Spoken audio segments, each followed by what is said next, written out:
జుట్టు పట్టుకొని మంచం కోడికి ఇచ్చి కొట్టేస్తే ఇక్కడ తల పగిలిపోయింది, బ్లడ్ కారిపోతుంది. తర్వాత ఇంకా నేను బాగా భయపడిపోయాను. ఇంకా కొడుతూనే ఉన్నారు, మాకు పెదాలు పగిలిపోయినాయి, అంతా పగిలిపోయింది. వాళ్ళు కొట్టిన వేపు మీద మా మావయ్య మా అత్తమ్మ వేపు మీద బాగా కొట్టారు. కళ్ళు ముక్కులోంచి బ్లడ్ వచ్చేసింది. నేను బయటికి వెళ్ళిపోతూ ఉంటే ఆయన డోర్ క్లోజ్ చేసేసి జుట్టు పట్టుకొని డోర్ కేసి గుద్దేశాడు. ఇప్పుడు ఎలా వెళ్తావో వెళ్ళు అని.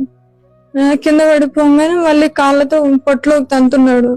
నువ్వు రూపాయి తీసుకురావు, నిన్ను నేను పోషించాలా, నిన్ను నేను సాదుకోవాలా, నువ్వు నాకు ఫ్రీ, నేను చూసుకోవడానికి నువ్వు ఏం చేస్తున్నావు, ఇంట్లో పడి వింటున్నావు అని చెప్పేసి బాగా ఇబ్బంది పెట్టేశాడు. ఒక 5 నిమిషాలు మా అత్తమ్మ మా మామయ్య కూడా బాగా కొట్టేశారు. అప్పటికే మొత్తం ఆయన చెయ్యి మొత్తం బ్లడ్ అయిపోయింది. నాకు ఇంక కళ్ళు తిరుగుతున్నాయి. నన్ను వదిలే, దయచేసి నన్ను వదిలే, నన్ను చంపేవు. నేను ఎంత బతిమల్లా గానీ నేను చంపిన కుక్కని చంపినా ఒకటే, పెద్ద తేడా లేదు అని చెప్పుకుంటూ మా మావయ్య గట్టి కొడుతున్నాడు. ఇంకా నన్ను మా మావయ్య మా అత్తమ్మ ఇద్దరు, మా అత్తమ్మ జుట్టు పట్టుకొని వంచేస్తే మా మావయ్య కొట్టారు వీపులో.